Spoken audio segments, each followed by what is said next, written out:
10 సంవత్సరాల తర్వాత అయితే నా స్కూల్కి అయితే వెళ్ళిన చూడంగానే చాలా అంటే చాలా బాధ అనిపించింది. ఎందుకంటే చూడండి నా స్కూల్ ఎలా అయిపోయిందో. వెంటనే అక్కడ నుంచి నేను చదువుకున్న నేనున్న నా క్లాస్ రూమ్లోకి అయితే వెళ్ళిన. ఇది చూడగానే ఇంకా బాధ అనిపించింది. ఎందుకంటే నా ఫ్రెండ్స్ అందరు గుర్తుకొచ్చారు, నా రూమ్ ఏంది ఇట్లా అయిపోయిందని చెప్పి అనిపించింది. తర్వాత నేను ఎప్పుడు వెనకనే కూర్చుంది, వెనక కూడా నా బెంచ్లో కూర్చున్నా, అది నా బెంచే. తర్వాత బయటకు వచ్చిన, బయటికి రాగానే వెంటనే నేను ఏటి పోతున్నా చెప్ప, మనం ఎప్పుడు అన్నం సైడే పోతాం కదా, గురువారం రోజు మాత్రం గుడ్డు పెడతారని అది ఒక్కరోజే మధ్యాహ్నం అన్నం తినేదనమాట అక్కడ. ఎందుకంటే అదంటే మాకు ఇష్టం కదా. సో వెంటనే పక్కనే ఉన్న ఇంగ్లీష్ మీడియం రూమ్లోకి కూడా వెళ్ళి, ఇది కూడా మా 10th.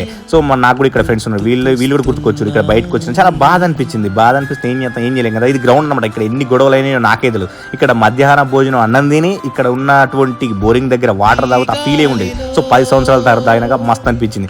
తర్వాత వెంటనే ఇక్కడ బి సెక్షన్ ఉంటుంది అనమాట. బి సెక్షన్లో కూడా నాకు చాలా మంది ఫ్రెండ్స్ ఉన్నారు, ఆ ఫ్రెండ్స్ కూడా గుర్తుకొచ్చింది. సో ఏదేమైనా కూడా నా బడిని చూడగానే బాధ అనిపించింది.